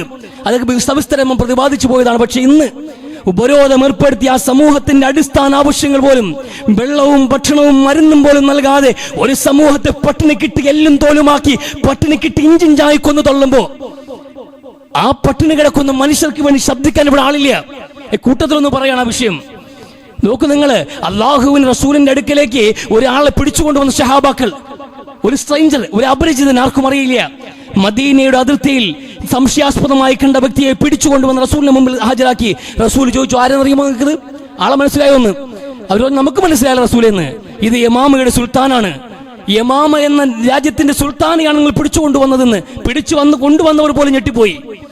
കുഴപ്പമില്ല, നിങ്ങൾ പള്ളിയുടെ മൂലയ്ക്ക് ബന്ധിക്കാൻ പറഞ്ഞു. പള്ളിയുടെ മൂലയ്ക്ക് ബന്ധിച്ചു. റസൂൽ ചോദിച്ചു, എന്തുകൊണ്ട് സുമാമ, വിശേഷങ്ങൾ എന്താ പറയാനുള്ളതെന്ന്? സുമാമ പറഞ്ഞു, നിങ്ങൾ എന്നെ കൊല്ലുകയാണെങ്കിൽ ഈ രക്തത്തിന് പ്രതികാരമുണ്ടാകും, നിങ്ങൾ എന്നെ വെറുതെ വിട്ടാൽ നിങ്ങൾ ഏറ്റവും നല്ല പ്രത്യുപകാരം ചെയ്യുന്നതിനായിരിക്കും ഞാനെന്ന്. റസൂൽ കടന്നുപോയി വീട്ടിൽ പോയിട്ട് പറഞ്ഞു, നല്ല ഭക്ഷണം, ഉള്ളതിൽ നല്ല ഭക്ഷണങ്ങളെല്ലാം എടുക്കാൻ പറഞ്ഞു. എല്ലാ നല്ല ഭക്ഷണങ്ങളും എടുത്തിട്ട് സുമാമയ്ക്ക് കൊടുത്തു വിട്ടു. ശഹാബത്തിനോട് പറഞ്ഞു, ഒന്നിനും ഒരു കുറവ് വരാൻ പാടില്ല, നല്ല ഭക്ഷണം കൊടുക്കണം, തടവ് പുള്ളിക്ക് പോലും ഏറ്റവും നല്ല ഭക്ഷണം കൊടുക്കണം, പട്ടിണിക്കിടാൻ മനുഷ്യാവകാശ ലംഘനമാണെന്ന്. അയാൾക്ക് നല്ല ഭക്ഷണം കൊടുത്തു. അടുത്ത ദിവസം റസൂൽ ചോദിച്ചു, എന്തുണ്ട് സുമാമ വിശേഷങ്ങൾ? സുമാമ പറഞ്ഞത്, നിങ്ങൾ എന്നെ കൊല്ലുകയാണെങ്കിൽ ഈ രക്തത്തിന് പ്രതികാരമുണ്ടാകും. പഴയ മറുപടി. റസൂൽ പിന്നെയും ഭക്ഷണമൊക്കെ കൊടുത്തു വിട്ടു. അടുത്ത ദിവസം പിന്നെയും ഒന്ന്, സുമാമ എന്തുണ്ട് പറയാൻ വിശേഷങ്ങളെന്ന്. അതേ മറുപടി. റസൂൽ പറഞ്ഞു, വിട്ടേക്കാൻ. അയാൾ അഴിച്ചു വിട്ടേക്കാൻ, അയാൾ പൊക്കോട്ടെ എന്ന്. അയാൾ അഴിച്ചു വിട്ടു. അയാൾ ബക്കയിലേക്ക് പോയി. ആ തോട്ടത്തിലെ അരുവിയിൽ നിന്ന് ഒതുവെടുത്ത് തിരിച്ചു വന്നിട്ട് അഷ്ഹദു അല്ലാ ഇലാഹ ഇല്ലല്ലാഹ് വ അന്ന മുഹമ്മദ് റസൂലുള്ളാഹി എന്ന്. ഇന്നലെ വരെ എനിക്ക് ഏറ്റവും വെറുക്കപ്പെട്ട മനുഷ്യൻ മുഹമ്മദ് ആയിരുന്നു സ്വല്ലല്ലാഹു അലൈഹി വസല്ലം. ഇന്ന് എനിക്ക് ഏറ്റവും പ്രിയപ്പെട്ടവൻ അങ്ങാണ്. ഈ നാടാണ് ഞാൻ ഏറ്റവും വെറുത്തത്. ഇന്ന് എനിക്ക് ഏറ്റവും പ്രിയപ്പെട്ട നാട് മദീനയാണ്. ഞാൻ ഇസ്ലാമിലേക്ക് വന്നിരിക്കുന്നു റസൂലേ എന്ന്. ഞാൻ പുറപ്പെട്ടത് ഹജ്ജിന് ഉംറയ്ക്ക് വേണ്ടിയാണ് മക്കയിലേക്ക്. എനിക്ക് അനുവാദമുണ്ടെങ്കിൽ ഞാൻ ഉംറയ്ക്ക് പോകാമെന്ന്. പൊക്കോളാൻ പറഞ്ഞു. അദ്ദേഹം ഉംറയ്ക്ക് വന്ന് മക്കയുടെ നടുക്ക് നിന്നിട്ട് അയാൾ വിളിച്ചു പറഞ്ഞു, മക്കക്കാരുമായിട്ടുള്ള ഡീൽ ഇവിടെ അവസാനിക്കുകയാണ്, നിങ്ങളുമായിട്ടൊരു ബന്ധവുമില്ല, ഞാൻ മുസ്ലിം ആയിരിക്കുന്നു എന്ന്. യമാമയുടെ സുൽത്താന്റെ പ്രഖ്യാപനം പരസ്യമായി ഒറ്റയ്ക്കാണ്, ഒരു മനുഷ്യൻ തൊടില്ല. അത്രയും വലിയ എന്ത് ചെയ്തിട്ട് പവറുള്ള മനുഷ്യനാ. അതുകൊണ്ട് ഇന്ന് മുതൽ ഇനി അങ്ങോട്ട് നമ്മൾ തമ്മിലൊരു ബന്ധവുമില്ല, ഞാൻ മുസ്ലിമാണെന്ന്. ഇനി യമാമയിലേക്ക് കച്ചവടവുമായി ആരും വരണ്ട, ചരക്കുകൾ ഇങ്ങോട്ട് വിട്ടു നൽകില്ല എന്ന് അയാൾ പറഞ്ഞിട്ട് പോയി. ഇവർ പിന്നെയും പിറകെ പോയി നോക്കി, കിട്ടിയില്ല. മക്കയിൽ പട്ടിണിയായി. അവിടുത്തെ കുഞ്ചു മക്കൾ വിശന്ന് കരയാൻ തുടങ്ങി. ഈ അവസ്ഥ ഉണ്ടായപ്പോൾ ഒരു കത്തെഴുതി മുഹമ്മദ് നബി സ്വല്ലല്ലാഹു അലൈഹി വസല്ലമയ്ക്ക്. കുടുംബബന്ധം ചേർക്കാൻ പഠിപ്പിക്കുന്നവരാണോ താങ്കൾ? നമ്മുടെ മക്കൾ പട്ടിണി കിടന്ന് കരയുകയാണ്. നമുക്കിവിടെ ഭക്ഷ്യക്ഷാമമാണ്, ധാന്യങ്ങളില്ല. കച്ചവട ബന്ധങ്ങളൊക്കെ വിച്ഛേദിച്ചുകൊണ്ട് സുമാമ കടന്നുപോയി എന്ന് പുണ്യനബി സുമാമയ്ക്ക് കത്തെഴുതി. അരുത്, ശത്രുവാണെങ്കിൽ പോലും അവനെ പട്ടിണിക്കിടാൻ പാടില്ല. ഒരു മനുഷ്യ സമൂഹത്തിന്റെ അടിസ്ഥാന ആവശ്യങ്ങളായ മൗലിക ആവശ്യങ്ങൾ ലംഘിക്കാൻ പാടില്ല. അവരുമായി കച്ചവട ബന്ധം പുനഃസ്ഥാപിക്കണം. അവർക്ക് ആവശ്യമായ ധാന്യങ്ങൾ കയറ്റുമതി ചെയ്യണം. റസൂലിന് നിർദ്ദേശമുണ്ടായി. മക്കയിലേക്ക് സുലഭമായി ഭക്ഷണം എത്തിക്കൊണ്ടേയിരുന്നു. ശത്രുവിന്റെ പട്ടിണി അവസ്ഥ പോലും കൃത്യമായി പരിഗണിച്ചു വിശുദ്ധ ഇസ്ലാം. ഒരു പട്ടിക്ക് പോലും ഭക്ഷണം കൊടുത്താൽ, വിശക്കുന്ന നായ്ക്ക് ആഹാരം കൊടുത്താൽ സ്വർഗമുണ്ട് എന്ന് പുണ്യനബി സ്വല്ലല്ലാഹു അലൈഹി വസല്ലം അങ്ങനെ പഠിപ്പിച്ചു വിട്ട ഒരു സമൂഹം മുസ്ലിമീങ്ങൾ. ഒരു മുസ്ലിമുള്ള നാട്ടിൽ ഒരാൾക്കും പട്ടിണി കഴിക്കേണ്ടി വരാൻ പാടില്ല എന്ന് റസൂലുള്ളാഹി സ്വല്ലല്ലാഹു അലൈഹി വസല്ലം ഓരോ മുസ്ലിമും കഴിക്കാനിരിക്കുമ്പോൾ ചുറ്റുമുള്ള 40 വീട്ടുകാർക്ക് ഭക്ഷണമുണ്ടോ എന്ന് ആലോചിക്കണമെന്ന് പുണ്യനബി അങ്ങനെ പഠിപ്പിച്ചു പോയ മുസ്ലിം സമൂഹം ഇന്ന് പട്ടിണി കിടന്ന് മരിക്കുമ്പോൾ ഒരു പട്ടിക്കും ചോദിക്കാനില്ല, ഒരാൾക്കും ചോദിക്കാനില്ല. പട്ടിണി കിടന്ന് അവസ്ഥ ആലോചിക്കണം. നമ്മൾ ഈ കഥ കേൾക്കുമ്പോൾ കേൾക്കുന്നത് കൊണ്ട് നിങ്ങൾക്ക് മനസ്സിലാവൂല, അനുഭവിക്കുമ്പോഴേ മനസ്സിലാവുള്ളൂ.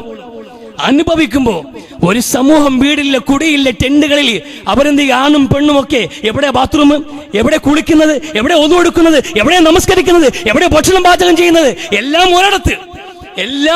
അങ്ങനെ ഗതികെട്ട ജന്മങ്ങളായി പലസ്തീൻ മക്കൾ ജീവിക്കുമ്പോ അറബ് രാജ്യങ്ങൾ 56ഓളം രാജ്യങ്ങൾക്ക് അധികാരം മുസ്ലിമീങ്ങൾ. വലിയ വീട് പറയാനുണ്ട് നമുക്ക് ഒരുപാട്. മുസ്ലിമീങ്ങൾക്ക് പാടെ മറന്നു കളഞ്ഞില്ലേ അവര് പലസ്തീനികളെ? നമ്മൾ പോലും പ്രാർത്ഥനയിൽ ഉൾപ്പെടുത്താറില്ലല്ലോ സങ്കടങ്ങള്. ആലോചിക്കേണ്ടേ ഈ ലോകത്തിന്റെ ഈ മനുഷ്യാവകാശ ലംഘനങ്ങൾ? ഇതിന് ചോദ്യം ചെയ്യാൻ ഇവിടെ അറിയില്ല. എന്തൊക്കെ സംവിധാനങ്ങളുണ്ട്. Amnesty International, Human Rights Watch, Human Rights organisation, ആവശ്യത്തിലേറെ ആഗോളതലത്തിൽ വിശാലമായി നിൽക്കുന്ന മനുഷ്യാവകാശ സംഘടനകൾ, ഐക്യരാഷ്ട്രസഭയുണ്ട്. അങ്ങനെ എന്തൊക്കെ ഉണ്ട്. എന്ത് തേങ്ങ ഉണ്ടായിട്ട് എന്താ കാര്യം? മുസ്ലിമാണ് ചത്തു വീഴുന്നതെങ്കിൽ, പട്ടിണി കിടക്കുന്നത് മുസ്ലിമാണെങ്കിൽ, മുസ്ലിമാണ് ചിതറിത്തെറിക്കുന്നതെങ്കിൽ അവരാരും മനുഷ്യരല്ല എന്ന് മുൻവിധിയോടെ സമീപിക്കുന്ന ഇസ്രായേൽ ജൂത പരിഷകൾ, അതടക്കമുള്ള ഇസ്ലാം വിരോധരും മുസ്ലിം വിരോധം വെച്ചു പുലർത്തുന്ന സംഘടനകൾ, സംവിധാനങ്ങൾ, അവരൊക്കെ ഒത്തുണങ്ങി പ്രവർത്തിക്കാണ്. പക്ഷെ മുസ്ലിമുകൾക്ക് അവിടെ എന്ത് പറ്റി? അവരന്റെ അന്യജാതിക്കാരന് വേണ്ടി പോലും ശബ്ദിക്കുന്നവർ, നിമിഷയുടെ ജയിൽ മോചനത്തിന് വേണ്ടി 1000 നാവുട്ടടിക്കുന്നവർ. അവർ നമുക്ക് അവിടെ എല്ലാവരും വേണം, എല്ലാ മനുഷ്യനും നീതി വേണം, ഒരു മനുഷ്യനും പട്ടിണി ഉണ്ടാക്കാൻ പാടില്ലെന്ന്. എന്നിട്ട് കൂട്ടത്തിലുള്ളവൻ പട്ടിണി കിടന്നപ്പോ ആരാ മിണ്ടിയത്? 19 വർഷം ജയിലിൽ കിടന്നിട്ട് നിരപരാധികൾ ബോംബെ ട്രെയിൻ സ്ഫോടനവുമായി ബന്ധപ്പെട്ട് വിട്ടയക്കപ്പെട്ടില്ലേ? ആ നിരപരാധികൾക്ക് നിയമസഹായം കൊടുക്കാൻ, അവർക്ക് വേണ്ടി വാദിക്കാൻ, അവർക്ക് വേണ്ടി പണം കൊടുക്കാൻ ആരവിടെ ഉണ്ടായത്? അങ്ങനെ എത്ര നിരപരാധികൾ? 14% മുസ്ലിമുകളുള്ള ഇന്ത്യയിൽ 35%-ലേറെ തടവ് പുള്ളികൾ മുസ്ലിമുകൾ, നിരപരാധികൾ. ആരവിടെ ചോദിക്കാനുള്ളത്? ഇല്ല. അങ്ങ് കിടക്കുന്നവർക്ക് വേണ്ടി, അന്യജാതിക്കാരനും അയൽ രാജ്യത്ത് കിടക്കുന്നവർക്ക് വേണ്ടി ശബ്ദിക്കാൻ ഇവിടെ നാവുകൾ പൊന്തും. കൂട്ടത്തിലുള്ളവന് ബാധിക്കുമ്പോ ഇല്ല, അതിങ്ങനൊന്നും സമയമില്ല നമുക്ക്. ഇതാ നമ്മുടെ അവസ്ഥ എന്നുള്ളത്. കൂട്ടത്തിൽ പറഞ്ഞു എന്ന് മാത്രം. നോക്കൂ, അവരൊക്കെ അനുഭവിക്കുന്നത് ആലോചിച്ചാൽ തന്നെ നമുക്ക് സമാധാനിക്കാൻ വകയുണ്ട്. അത്രയും ഗതികേട് നമുക്ക് ഉണ്ടായിട്ടില്ലല്ലോ. അവരെ ഈമാനാണ് ഇന്ന് നിലനിർത്തുന്നത്. അവരെ ഈമാൻ, അവരെ വിശ്വാസമല്ലാതെ മറ്റെന്താണ് ആ സമൂഹത്തിന് പ്രതീക്ഷയുള്ളത്? എല്ലാം തകർന്ന് തരിപ്പണമായിട്ടും ഇന്നും റബ്ബിൽ പ്രതീക്ഷ വെക്കുന്ന മനസ്സുണ്ടല്ലോ, അതാണ് അവർക്കുള്ളത്. അവരുടെ വിജയത്തിന്റെ നിദാനം എന്നുള്ളത്. പ്രതീക്ഷകൾ കൈവിട്ടിട്ടില്ല. അതാ വിശ്വാസിക്ക് വേണ്ടത്. ഈമാൻ ഉണ്ടാകുമ്പോ എല്ലാം പടച്ചവന്റെ തീരുമാനമാണ് എന്ന ബോധ്യമുണ്ടാകും. ഒപ്പം അള്ളാഹു നമുക്ക് നല്ലത് വെക്കുമെന്നൊരു പ്രതീക്ഷ ഉണ്ടാകുമല്ല. ബിദിക്രില്ലാഹി തുത്മഇന്നുൽ ഖുലൂബ്, റബ്ബിനെ ഓർത്തുകൊണ്ടേയിരിക്കൂ, ഹൃദയത്തിന് സമാധാനം ഉണ്ടാകുമെന്ന് ഖുർആൻ. അല്ലദീന ആമനൂ തുത്മഇന്നു ഖുലൂബുഹും ബിദിക്രില്ലാ, വിശ്വാസികൾക്ക് സമാധാനം കിട്ടുന്നത് എവിടെയെന്നറിയുമോ? അള്ളാഹുവിനെ കുറിച്ചുള്ള ചിന്തയിലാണെന്ന് ഖുർആൻ. റബ്ബിനെ കുറിച്ച് ഓർക്ക്, പടച്ചവനുണ്ട് കൂടെ, അള്ളാഹു ഉണ്ട് എന്ന്, അള്ളാഹുവിന് തക്ദീറാ നടക്കുന്നതെന്ന്, പടച്ചവൻ നാളെ നമുക്ക് വിജയം വെക്കുമെന്ന ശുഭപ്രതീക്ഷ വെച്ച് പുലർത്തു. വലാ തഖ്നതു മിർ റഹ്മത്തില്ലാ, അള്ളാഹുവിന്റെ കാരുണ്യങ്ങളിൽ നിന്ന് നിരാശ പാടില്ല ഒരിക്കലും. റബ്ബിന്റെ പരീക്ഷണത്തിന്റെ തീച്ചുളയിലൂടെ അങ്ങേ തലക്കിലെത്തിയാലും. മഹാനായ അയ്യൂബ് നബി അലൈഹിസ്സലാം, മഹാനായ അയ്യൂബ് നബി അലൈഹിസ്സലാം ഒരു കാലത്ത് എല്ലാം ഉണ്ടായിരുന്നു അദ്ദേഹത്തിന്. നമ്മളൊക്കെ ആഗ്രഹിക്കുന്നതെല്ലാം, നമ്മൾ ആഗ്രഹിക്കുന്ന സമ്പത്തുണ്ടായിരുന്നു അദ്ദേഹത്തിന്. വലിയ കച്ചവട സാമഗ്രികൾ ഉണ്ടായിരുന്നു, ഒരുപാട് തോട്ടങ്ങളും കന്നുകാലികളും ഉണ്ടായിരുന്നു. നാട്ടിലെ ഏറ്റവും പ്രധാനപ്പെട്ട ധനവാനായിരുന്നു, വലിയ സമ്പന്നൻ. മക്കളുണ്ട്, അഴകുള്ള കുടുംബം, സ്വസ്ഥമായ ജീവിതം, വലിയ സമ്പൽ സമൃദ്ധി എല്ലാം ഉണ്ട്. ഒറ്റ കൊടുങ്കാറ്റിൽ ഒന്നുമില്ലാതായി തീർന്നു അയ്യൂബ് നബി അലൈഹിസ്സലാം. മക്കളൊക്കെ മരിച്ചുപോയി, സമ്പാദ്യങ്ങളൊക്കെ നഷ്ടപ്പെട്ടു, എല്ലാം നഷ്ടപ്പെട്ട അവസാനം ജനങ്ങൾ വെറുക്കുന്ന മാരകമായ രോഗവും പിടിപെട്ടു അയ്യൂബ് നബി അലൈഹിസ്സലാം. വീട്ടിനകത്തേക്ക് ഒതുങ്ങേണ്ടി വന്നു. ഒരേ ഒരു ഭാര്യയുടെ കൂട്ടല്ലാതെ, ജനങ്ങൾ പോലും അടുപ്പിക്കാതെ അറപ്പോടെ ജനങ്ങൾ മാറ്റി നിർത്തുന്ന ഒരു അവസ്ഥയിലേക്ക് അയ്യൂബ് നബി അലൈഹി സ്വലാം എത്തി. അത്രയും വലിയ പതനത്തിലെത്തിയിട്ടും ആ മനുഷ്യൻ ചെയ്തിട്ടില്ല, തളർന്നു പോയിട്ടില്ല. അയ്യൂബ് ഇത് നാദാ റബ്ബഹു, അല്ലാഹുവിനെ വിളിക്കുമ്പോൾ എന്താ പറഞ്ഞത്? മസ്സനി അദ്ദുർറു വഅൻത അർഹമുർ റഹീമീൻ. അല്ലാഹുവേ, എനിക്ക് വലിയ പ്രയാസങ്ങൾ വന്നിട്ടുണ്ടല്ല, ഒരുപാട് പരീക്ഷണങ്ങൾ വന്നുള്ള, ഒന്നിനു പിറകെ ഒന്നായി ഒരു മുത്തുമാലയിൽ നിന്നും പൊട്ടി വീഴുന്ന മുത്തുകൾ പോലെ ഒന്നിനു പിറകെ ഒന്നായി അയ്യൂബ് ഒരുപാട് പരീക്ഷിക്കപ്പെട്ടു. സങ്കീർണമായ പരീക്ഷണങ്ങള് അതിന്റെ തീച്ചുളയിലൂടെ കടന്നു വന്നു എന്ന് എല്ലാവരും പറയുന്നത് അയ്യൂബ് അർഹിച്ചതാണ്, അള്ളാഹുവിന് അവനോട് വെറുപ്പാണെന്ന് ജനങ്ങൾ അങ്ങനെ പറയുന്ന ഒരവസ്ഥയിലേക്ക് കാര്യങ്ങൾ എത്തി റബ്ബേ എന്ന്. പക്ഷേ എനിക്കറിയാം, വഅൻത അർഹമുർ റഹീമീൻ, നീ എന്നോട് കരുണ കാണിക്കുന്നവനാ, ഞാൻ നിന്റെ കരുണയിൽ പ്രതീക്ഷ വെക്കുന്നു എന്ന്. തളർന്നു പോയില്ലല്ലോ, മനസ്സെപ്പോഴും സജീവമാണ്.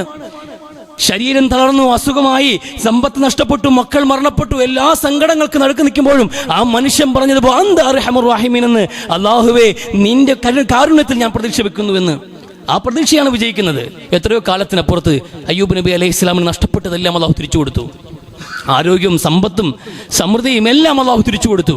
അത് പരീക്ഷണം എന്നുള്ളത്. ഇതേ ചർച്ചയാണ് നമുക്ക് ഈ സൂറത്ത് യൂസുഫിലും കാണാൻ കഴിയുന്നത്. യാക്കൂബ് നബി അലൈഹി ഇസ്ലാം മക്കളോട് എന്താ പറഞ്ഞത്? മക്കളോട് പറയും വലാ തയഅ്സൻ റൗഹില്ല എന്ന്. അള്ളാഹുവിന്റെ കാരുണ്യത്തിൽ നിന്ന്, അള്ളാഹുവിന്റെ സഹായങ്ങളിൽ നിന്ന് നിങ്ങൾ പ്രതീക്ഷ അസ്തമിക്കാൻ പാടില്ല എന്ന് മക്കളോട്. ഈ രണ്ടാമത്തെ മകനെയും നഷ്ടപ്പെട്ടപ്പോ യാക്കൂബ് നബി അലൈഹി ഇസ്ലാം സങ്കടം പറഞ്ഞു, എൻ്റെ രണ്ട് മക്കളും അള്ളാഹു എനിക്ക് തന്നേക്കാം. ആ സങ്കടത്തിൽ പിതാവിന്റെ കണ്ണിൽ വെള്ളി വീണു, കണ്ണിന്റെ കാഴ്ച പോലെ നഷ്ടപ്പെട്ട ഒരു സാഹചര്യം ഉണ്ടായപ്പോ മക്കള് പറഞ്ഞു, ഇനിയും യൂസുഫിനെ കുറിച്ച് ഓർത്തിട്ട്, മക്കളെ കുറിച്ച് ഓർത്തിട്ട് താങ്കൾക്ക് നാശം ക്ഷണിച്ചു വരുത്തുകയാണോ എന്ന് പറഞ്ഞു. നാശം അങ്ങനെ നശിക്കാൻ വേണ്ടിയിട്ടല്ല ഞാൻ പറയുന്നത്, എൻ്റെ റബ്ബിന്റെ പ്രതീക്ഷയാണെന്ന് നിങ്ങൾ അന്വേഷിക്കുക. എൻ്റെ രണ്ടാം മക്കളെയും അല്ലാഹു എനിക്ക് തിരിച്ചു നൽകുമെന്ന പ്രതീക്ഷയിലാണ് ഞാൻ ഇന്നും ജീവിക്കുന്നത് എന്ന്. അല്ലാതെ മനസ്സ് തളർന്നു പോയ അവസ്ഥയിലല്ലാന്ന്.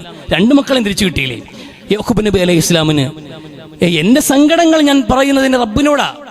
ബസ്സി ബഹുസ്നി, എൻ്റെ സങ്കടങ്ങൾ, എൻ്റെ പ്രയാസങ്ങളും എൻ്റെ റബ്ബിന്റെ മുമ്പിൽ ഞാൻ വെക്കുന്നു. നിന്നെ മാഷ്കൂ റബ്ബി, എൻ്റെ റബ്ബിനോടാണ് എല്ലാം പറയുന്നത്. എൻ്റെ ആപലാതി കേൾക്കുന്നു എൻ്റെ നാഥന, അവൻ പരിഹരിക്കുമെന്ന് റബ്ബിലുള്ള ശുഭപ്രതീക്ഷ.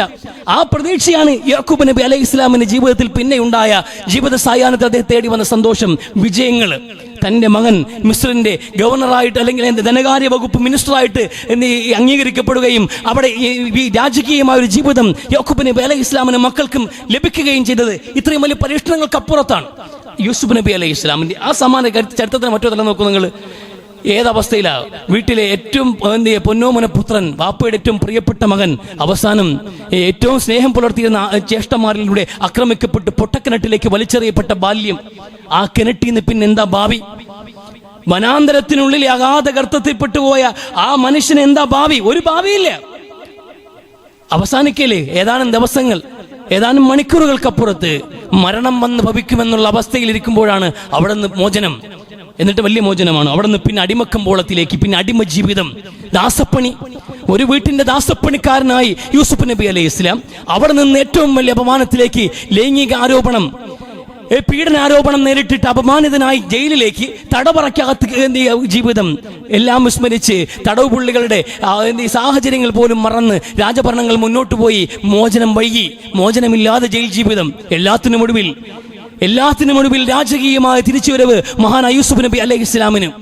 ആലോചിച്ചു, ഇതൊക്കെ ജീവിതത്തിൽ നമ്മൾ കടന്നു പോകുന്ന ഓരോ ഘട്ടങ്ങളിലും ഇനി ഒരു ഘട്ടം വരാനുണ്ട്, നാളെ നല്ലത് സംഭവിക്കാനുണ്ട്, പടച്ചവൻ നമ്മളെ കൈവിട്ടിട്ടില്ല എന്ന് റബ്ബിൽ പ്രതീക്ഷ വെച്ച് മുന്നോട്ട് പോകുന്നിടത്ത് ശാന്തിയും സമാധാനവും ഉണ്ടാകും. അതാണ് നമുക്ക് വേണ്ടത്.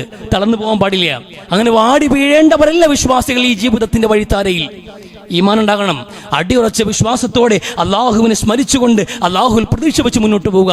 ജീവിതത്തിൽ ഹൈറുകൾ വരിക തന്നെ ചെയ്യും.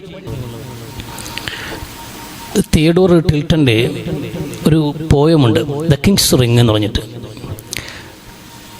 ഒരു അറേബ്യൻ രാജാവിൻ്റെ മോതിരം എന്നാണ് കഥയുടെ, ആ പോയത്തിൻ്റെ ഒരു അടിസ്ഥാനം. അപ്പോൾ അയാൾ ആ മോതിരത്തിനകത്ത് എഴുതി വെച്ചിട്ടുള്ളൊരു വാക്കാണ്, ഈ സമയവും കടന്നു പോകും. ഈ സമയവും കടന്നു പോകുമെന്നൊരു വാക്ക് ആ മോതിരത്തിൽ കുത്തിവെച്ചിട്ടുണ്ട്. അയാൾ ജീവിതത്തിൻ്റെ ഏത് പ്രതിസന്ധി ഉണ്ടായാലും, സന്തോഷമുണ്ടായാലും, സങ്കടമുണ്ടായാലും അയാൾ അത് നോക്കിയിട്ടാണ് ആശ്വസിക്കുക. ഈ സമയവും കടന്നു പോകുമെന്നുള്ളത്. അങ്ങനെ അയാൾ ജീവിതത്തിലുണ്ടാകുന്ന ഒട്ടനവധി പ്രശ്നങ്ങൾ അയാൾ തരണം ചെയ്തു പോകുന്നതും അവിടെയൊക്കെ നിലനിൽക്കാൻ കഴിയുന്നതും ഈ ഒരു വാക്കാണ്, ഈ സമയവും കടന്നു പോകുമെന്നുള്ള ഒരു വാക്ക്. അപ്പം അതൊരു അക്ഷരാർത്ഥത്തിൽ നമുക്കിടയ്ക്ക് ജീവിതത്തിൽ എപ്പോഴും ചേർത്ത് വെക്കാവുന്ന ഒരു സന്ദേശം കൂടിയാണ്. നമ്മൾ ഇതൊന്നും ഒരു എൻഡല്ല ജീവിതത്തിൻ്റെ. നമ്മൾ എത്തിപ്പെട്ടൊരു പ്രശ്നം എന്നുള്ളത് ജീവിതത്തിൻ്റെ അവസാന ഘട്ടമേ അല്ല. ഇവിടെ ഒന്നും അവസാനിക്കുന്നില്ല, ഇത് ഇനിയും തുടരുകയാണ്, ഇത് മുന്നോട്ട് പോവുകയാണ്. അപ്പോൾ ഇതിൽ നിന്നൊക്കെ ഒരു മോചനം നമുക്കുണ്ടാകുമെന്നൊരു പ്രത്യാശ വളരെ പ്രധാനപ്പെട്ടതാണ്. പ്രത്യാശയുടെ വെളിച്ചമാണ് അങ്ങ് വിദൂരത്തെങ്കിലും കാണുന്ന ഒരു തിരുനാളത്തെക്കുറിച്ചുള്ള പ്രതീക്ഷയാണ് നമുക്ക് മുന്നോട്ട് പോകാനുള്ള ഏറ്റവും വലിയ ഒരു സാഹചര്യം, ഒരു പ്രതീക്ഷയും നൽകുക. പ്രതീക്ഷകൾ അസ്തമിക്കുന്നിടത്ത് ഇനി എനിക്ക് ജീവിതത്തിൽ മോചനമില്ല, ഇവിടെ എല്ലാം അവസാനിച്ചു എന്ന് തോന്നുന്നിടത്ത് മനുഷ്യൻ വിഷാദത്തിലേക്ക് വീഴും, അല്ലെങ്കിൽ ആത്മഹത്യ ചെയ്യാൻ ശ്രമിക്കും, ജീവിതത്തിൽ നിന്ന് ഒളിച്ചോടാൻ ശ്രമിക്കും.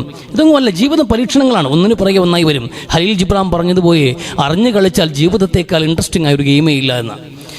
അറിഞ്ഞു കളിക്കുകയാണെങ്കിൽ ജീവിതത്തെക്കാളും ഇൻട്രസ്റ്റിംഗ് ഉള്ള ഒരു ഗെയിമേ ഇല്ല എന്ന്. കാരണം ഭയങ്കര ട്വിസ്റ്റുകളും ടേണുകളും നിറഞ്ഞ ഒരു കളി പോലെയാണ് ജീവിതം. ഓരോന്നുമായിട്ട് ഒന്നിനു പുറകെ ഒന്നായി വരും. ഒരു പ്രശ്നം തീരുമ്പോൾ അടുത്തത്, അത് തീരുമ്പോൾ അടുത്തത്, അത് കഴിയുമ്പോൾ മരണം പറയും, ഇത് തുടരും. അപ്പോൾ ഒന്നിനു പുറകെ ഓരോ പ്രശ്നങ്ങളിൽ നിന്ന് നമ്മൾ മുക്തരാകുമ്പോൾ കിട്ടുന്ന ഒരു ഇതുണ്ടല്ലോ, ഒരു റിലീഫുണ്ട്, ഒരു ആശ്വാസമുണ്ട്. അതാണ് സന്തോഷം എന്ന് പറയുന്നത്, അതാ ജീവിതത്തിൻ്റെ അച്ചീവ്മെൻ്റ് എന്ന് പറയുന്നത്. ഇതൊക്കെയാണ് വിജയങ്ങൾ. അങ്ങനെ കുഞ്ഞു കുറേ വിജയങ്ങളാണ് ജീവിതത്തിൽ നമ്മുടെ മുമ്പിലുള്ളത്. അതിന് കുറേ പ്രശ്നങ്ങളുണ്ടാകും.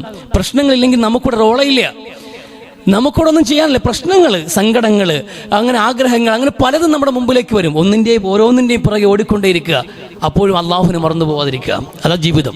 റബ്ബിനെ ഒരിക്കലും മറക്കാതിരിക്കുക. ഈ ജീവിതം ഇങ്ങനെ ചിട്ടപ്പെടുത്തിയവനെ മറക്കാതിരിക്കുക. റബ്ബ് ചെയ്ത നിഅമത്തുകളെ മറന്നു പോകാതിരിക്കുക. ആ നിഅമത്തുകൾ ആസ്വദിക്കുകയും ഒപ്പം അള്ളാഹു തന്ന ഈ ജീവിതത്തിൽ പരിപൂർണമായി നമ്മളെന്ന് ഇഴുകിച്ചേർന്ന് മുന്നോട്ട് പൊയ്ക്കൊണ്ടിരിക്കുക. അള്ളാഹു മരണം വെക്കുന്ന നിമിഷം വരെയും, അല്ലാതെ മരണത്തെ ചോദിച്ചു പിടിക്കാൻ പാടില്ല. നാളെ നല്ലത് സംഭവിക്കുമെന്നൊരു പ്രതീക്ഷയുണ്ടല്ലോ, അത് വിടാൻ പാടില്ല ഒരു കാരണവശാലും. എന്ന് ഒരു കാരണവശാലും നിരാശ വിശ്വാസികൾക്ക് ചേർന്ന പരിപാടിയില്ലെന്ന. നിരാശ എന്നുള്ളത് അത് അവിശ്വാസികളുടെ മനോഭാവമാണെന്ന് ഖുർആൻ സൂറത്ത് യൂസുഫ്. അത് അവിശ്വാസികളുടെ മനോഭാവമാണ് ജീവിതത്തിൽ. വിശ്വാസികൾക്ക് അത് ഒരിക്കലും ഉണ്ടാവാൻ പാടില്ല. എന്നും നാളെക്കുറിച്ച് നല്ല പ്രതീക്ഷകൾ, അതാണ് നമുക്ക് ആവശ്യം. നമ്മുടെ ജീവിതത്തിൽ ഏറ്റവും വലിയ ടെൻഷൻ എന്താണെന്ന് അറിയാമോ? ചില ആൾക്കാരെ ഭയങ്കരമായ വിഷാദത്തിലേക്ക് വീഴും, വലിയ ടെൻഷൻ. എന്താ ടെൻഷൻ? പ്രധാനമായി നമ്മുടെ ടെൻഷന് സ്വഭാവം എന്നുള്ളത്, ഒരാളിങ്ങനെ നടന്നു പോവുകയാണ്, അയാളൊരു മുതുവത്ത് വലിയൊരു ഭാരം, അയാൾക്ക് കൊണ്ടുപോകാൻ പറ്റുന്നില്ല. ചുമന്നു കൊണ്ടുപോകാൻ കഴിയുന്നൊരു ഭാരവും ചുമന്നുകൊണ്ട് ഒരു മനുഷ്യൻ പോകണം, വലിയൊരു കെട്ടുണ്ട്, ഒരു വാണ്ടക്കെട്ട്. കണ്ടു നിന്ന ഒരാൾ പറഞ്ഞു, ഞാൻ സഹായിക്കാം, എന്താ ഇപ്പോൾ ഇതിനകത്ത് നിറച്ച് നമുക്ക് എന്താണെന്ന് നിങ്ങൾക്ക് താങ്ങാൻ പറ്റുന്നില്ലല്ലോ, ഇത് നിങ്ങൾക്ക് കൊണ്ടുപോകാൻ പറ്റുന്നില്ല, നമുക്കിത് എന്തായാലും ഷെയർ ചെയ്യാം, ഞാനിവിടെ പകുതി എടുക്കാം, കെട്ടഴിക്കാൻ പറഞ്ഞു. കെട്ടഴിച്ചപ്പോൾ ഒന്നുമില്ല, ശൂന്യമാണ്. അതിനകത്തൊന്നുമില്ല, വലിയ ഭാണ്ഡക്കെട്ട് ചുമക്കാൻ കഴിയാതെ ഒരു മനുഷ്യൻ കൊണ്ടുപോയി. തുറന്നു നോക്കിയപ്പോൾ ഒന്നുമില്ല. കാരണം അതിനകത്തുണ്ടായിരുന്നത് പോയ കാലത്തിന്റെ സങ്കടങ്ങളാണ്. എന്നോ നടന്ന കാര്യങ്ങളാണ്. തോറ്റുപോയ കുറെ സംഭവങ്ങളുണ്ടാവും, ദുരനുഭവങ്ങളുണ്ടാവും, കുറെ സങ്കടങ്ങൾ, മുറിവുകളുണ്ടാവും, തോൽവികളുണ്ടാവും. കഴിഞ്ഞുപോയതാ, പാസ്റ്റാണ്. കഴിഞ്ഞുപോയ കാലത്തിന്റെ ഭാരങ്ങൾ നമ്മൾ ഇനി പേരിട്ട് എന്താ കാര്യം? കഴിഞ്ഞത് കഴിഞ്ഞ തന്നെയാണല്ലോ, അതിലേക്കൊരു മടക്കമില്ല. ആ നഷ്ടങ്ങൾ വിട്ടേക്കും, ആ സങ്കടങ്ങൾ വിട്ടേക്കും. മുറിവ് ഉണങ്ങണമെങ്കിൽ അതിൽ തൊടാതിരിക്കുക, എങ്കിലേ ഉണങ്ങുള്ളൂ. പഴയ കാര്യങ്ങൾ മറക്കുക, പോയ കാലത്തിന്റെ മോശം ഓർമ്മകളെ താലോലിക്കേണ്ട കാര്യമില്ല, അതൊക്കെ മറന്നിക്കുക. പിന്നെ ഉള്ളത് എന്താ പ്രശ്നം? നമ്മുടെ പ്രശ്നം നാളെക്കുറിച്ചുള്ള ഉൾക്കണ്ടയാണ്. നാളെ ഇനിയിപ്പോൾ അതുണ്ട്, നാളെ അങ്ങനെ ചെയ്യണം, നാളെ അത് കൊടുക്കണം, അവിടെ കൊടുക്കണം, അല്ലെങ്കിൽ ഇങ്ങനെ ചെയ്യണം. ആ നാളെക്കുറിച്ചുള്ള പ്രശ്നങ്ങളാണ്. മോളെ കെട്ടിക്കണമെന്നേ ഭയങ്കരമായ ആദ്യമാണ്. മോളെ കെട്ടിക്കണം, അത് വലിയ പ്രശ്നമാണ്. ഇവിടെ നമ്മുടെ രാജ്യത്ത് വലിയ പ്രശ്നം തന്നെയാണ്. പക്ഷെ മോളിപ്പോഴും സ്കൂളിൽ പഠിക്കണേ ഉള്ളൂ, 3ാം ക്ലാസ്സിൽ. അത് ആ പെൺകുട്ടിയുടെ കല്യാണോട് ഇപ്പോഴേ ടെൻഷൻ അടിക്കാൻ നിന്നാലോ? അതൊക്കെ പടച്ചോ നിശ്ചയിക്കുമ്പോൾ നടക്കൂല. അപ്പൊ നാളെ നടക്കുന്ന പ്രശ്നങ്ങളാണ് ഇന്നും ചുമന്നു നടക്കുന്നത്. നമ്മൾ ഇപ്പൊ ലേബിൾ ജീവിക്കുക. ഇപ്പൊ നമ്മുടെ മുമ്പിൽ എന്താണല്ലോ വെച്ചിരിക്കുന്ന പ്രശ്നം, ആ പ്രശ്നത്തിൽ നിന്ന് മോചനാകാൻ നമ്മൾ എന്ത് ചെയ്യണം? അത് പ്രവർത്തിച്ചു കൊണ്ടേയിരിക്കുക. പടച്ചവന് സഹായം ഉണ്ടാകും. റബ്ബിൽ തവക്കുലാക്കിയിട്ട് ലേബിൾ നമ്മുടെ മുമ്പിലുള്ള പ്രശ്നങ്ങളെ തരണം ചെയ്യുക എന്നതാണ് നമ്മൾ ലക്ഷ്യമാക്കേണ്ടത്. നാളെക്കുറിച്ചുള്ള ആശങ്കകൾ വേണ്ട, പോയ കാലത്തിന്റെ ഭാരങ്ങളും ചുമക്കേണ്ട. അവിടെയാണ് ടെൻഷൻ ഉണ്ടാവുന്ന. ടെൻഷൻ ഫ്രീ ആയി സ്വസ്ഥമായി സമാധാനമായി ജീവിതത്തിന്റെ ഹലാപത്തുനിന്ന് രുചിക്കും മനുഷ്യരെ. ജീവിതത്തിന് രുചിയുണ്ട്. കുടുംബത്തോടൊപ്പം ചിലവഴിക്കുന്ന നല്ല നിമിഷങ്ങളുണ്ട്, അത് ആസ്വദിക്കാൻ പറ്റണം. മക്കൾ കളിക്കുന്നത് കാണാൻ നമ്മുടെ കണ്ണുകൾക്ക് കഴിയാതെ പോയതാണ്. നാളെക്കുറിച്ചുള്ള ഉത്കണ്ഠയാണ്. നാളെ ഇനി എന്തൊക്കെ ചെയ്യാണ്ടെന്നുള്ളത്. അത് കാരണം കുട്ടികൾ കളിക്കുമ്പോൾ കളി കാണാൻ പറ്റുന്നില്ല. അവർ നല്ല ചിത്രം വരച്ചിട്ട് കൊണ്ടുവന്ന് കാണിക്കുമ്പോൾ അത് നോക്കിയിട്ട് നല്ല കൊള്ളാമെന്ന് പറയാൻ പറ്റുന്നില്ല. മക്കൾ മുമ്പിൽ നിന്നൊരു പാട്ട് പാടുമ്പോൾ അത് കേൾക്കാൻ നമ്മളെ കൊണ്ട് കഴിയുന്നില്ല. പിന്നെ എന്താണ് ജീവിതം? അവർക്ക് പറയാനുള്ളത് കേൾക്കലും അവരെ കളിയും ചിരിയും കാണലും ഭാര്യയുടെ ആവശ്യങ്ങളും അവരുടെ സങ്കടങ്ങളും അവരുടെ സന്തോഷങ്ങളും പങ്കിടുമ്പോൾ അതൊക്കെ കേട്ടിരിക്കലും ഉമ്മായും ബാപ്പാക്കും പറയാനുള്ളത് ഒപ്പം കേട്ടിരിക്കലും, ഇതൊക്കെയല്ലേ ജീവിതം? ടെൻഷൻ പിടിച്ച് ജീവിതം കൊണ്ടോടിയിട്ട് ഇതൊക്കെ നഷ്ടപ്പെടുത്തി എന്താ കാര്യം? ലൈവിൽ ജീവിക്കുക, അതാണ് നമുക്ക് ആവശ്യമുള്ളത്. ചിന്തിച്ച് ഗൗരവത്തോടെ കാര്യങ്ങൾ മനസ്സിലാക്കുക. അല്ലാഹു തൗഫീഖ് നൽകി അനുഗ്രഹിക്കട്ടെ. ഒരു കാര്യം കൂടി സൂചിപ്പിക്കുക, നമ്മുടെ പാർക്കിങ്ങുമായി ബന്ധപ്പെട്ട് നമ്മൾ എപ്പോഴും എന്ത് ചെയ്യും? മുസ്ലിമീങ്ങൾക്കൊരു കൾച്ചറുണ്ട്, ഒരു മാനേഴ്സ് ഉണ്ട്. ഏത് വിഷയത്തിൽ, നമ്മൾ പാർക്കിംഗ് ആവട്ടെ, വാഹനം ഓടിക്കുന്ന വിഷയത്തിലാവട്ടെ, ഏതൊന്നിലും എല്ലാവരും അങ്ങനെ ഞാനും എന്നതല്ല നമ്മുടെ സ്റ്റാൻഡ്. ഒരു വണ്ടി പാർക്ക് ചെയ്യുന്നതിൽ പോലും ഒരു മാന്യതയുണ്ട്. അതിന് ഇവിടെ പള്ളിക്കയുടെ വിഷയത്തിലല്ല, ഒരു കടയുടെ മുമ്പിലാണെങ്കിലും ശരി തന്നെ ഒരു വണ്ടി പാർക്ക് ചെയ്യുമ്പോൾ മാക്സിമം മറ്റൊരു വണ്ടിക്ക് കൂടി പാർക്ക് ചെയ്യാനുള്ള സ്പേസ് ഉണ്ടെങ്കിൽ അത് കൃത്യമായിട്ട് കൊടുക്കുന്ന വിധത്തിൽ, വഴി റോഡിന് നടുക്ക് പാർക്ക് ചെയ്യുന്ന രീതി, റോഡിന് നടുക്ക് വാഹനം നിർത്തി സംസാരിക്കുന്ന രീതി, മറ്റുള്ളവർക്ക് അതൊരു നമ്മൾ ആ ഒരു ചില സ്വന്തം നാട് പ്രദേശമൊക്കെ ആണെങ്കിൽ ഒരു ധാർഷ്ട്യമാണ്. അത് പാടില്ല കേട്ടോ. കാക്കാമാർക്ക് കുറച്ച് കൂടുതൽ കാണുന്ന തിണ്ണമെടുക്ക് കാണിക്കും പോലെ റോഡിൽ കാണിക്കുന്ന മേധാവിത്വം അതും ഒരു കാരണവശാലും നന്മയല്ല. അപ്പോൾ ആൾക്കാരങ്ങനെ വലിയ എന്തോ ഒരു വിജയമായിട്ടാണ് കൊണ്ടിടക്കുന്നത്. അത് സാമാന്യ മര്യാദയല്ല. ഒരു മാനേഴ്സ് ഉണ്ടാവണം. ഒരു സ്ഥാപനം നടക്കും, അതിൽ കറക്റ്റിൻ്റെ വാതിൽ കൊണ്ടുവന്ന് വണ്ടി പാർക്ക് ചെയ്തിട്ട് പോവുക, എന്നിട്ട് രാത്രി എപ്പോഴെങ്കിലും വണ്ടി എടുക്കുക. ഇതൊന്നും മാനേഴ്സ് അല്ല. അങ്ങനെ കുറേ കാര്യങ്ങളുണ്ട്. ഇത് ഞാൻ ഇവിടെ പറഞ്ഞതിൻ്റെ കാര്യം, നമ്മുടെ പള്ളിയുടെ വളരെ പരിമിതമായ പാർക്കിംഗ് ഇവിടെ ഉള്ളൂ, വളരെ പരിമിതമായ പാർക്കിംഗ്. ഇവിടെ വരുമ്പോഴത്തേക്ക് ഒരു കാർ ഇടാൻ സ്പേസ് ഉണ്ടെങ്കിൽ നടുക്കുകൊണ്ട് ഒരു ബൈക്ക് വെച്ച് കഴിഞ്ഞാൽ പിന്നെ ഒരു വാഹനം ഇടാൻ പറ്റില്ല. ഇവിടെ നമ്മളൊരു വണ്ടി പാർക്ക് ചെയ്യുമ്പോൾ കഴിവിൻ്റെ പരമാവധി ഒതുക്കി പാർക്ക് ചെയ്യുക. ഒരു വണ്ടി പാർക്ക് ചെയ്തിടത്താണ് വരുന്നതെങ്കിൽ തൊട്ട് ചേർത്ത് വെക്കാൻ ശ്രമിക്കുക. ഈ വിധത്തിൽ നമ്മളൊരു മാനേഴ്സ്, അത് അച്ചടക്കമാണ്, അതും ഒരു അച്ചടക്കമാണ്, അതും കൂലി കിട്ടുന്ന പുണ്യം തന്നെയാണ്. അപ്പോൾ ആ വിഷയങ്ങൾ കൂടി ഒന്ന് ശ്രദ്ധിക്കുക. വിശ്വാസികൾക്ക് സൂചനകൾ മതിയാകും, കാര്യങ്ങൾ കൃത്യമായി മനസ്സിലാക്കി പ്രവർത്തിക്കുമെന്ന് പ്രതീക്ഷിക്കുന്നു. അല്ലാഹു മഗ്ഫിറിൽ മുഅ്മിനീന വൽ മുഅ്മിനാത്ത് വൽ മുസ്ലിമീന വൽ മുസ്ലിമാത്ത് റബ്ബനാ ആതിനാ ഫിദ് ദുനിയ ഹസന വഫിൽ ആഖിറതി ഹസനത വഖിനാ അദാബന്നാർ റബ്ബനാ റബ്ബി തമ്മിൽ ഖൈരി വശആദ ആമീൻ ബിറഹ്മതിക യാ അർഹമർ റഹീമീൻ വൽഹംദുലില്ലാഹി റബ്ബിൽ ആലമീൻ.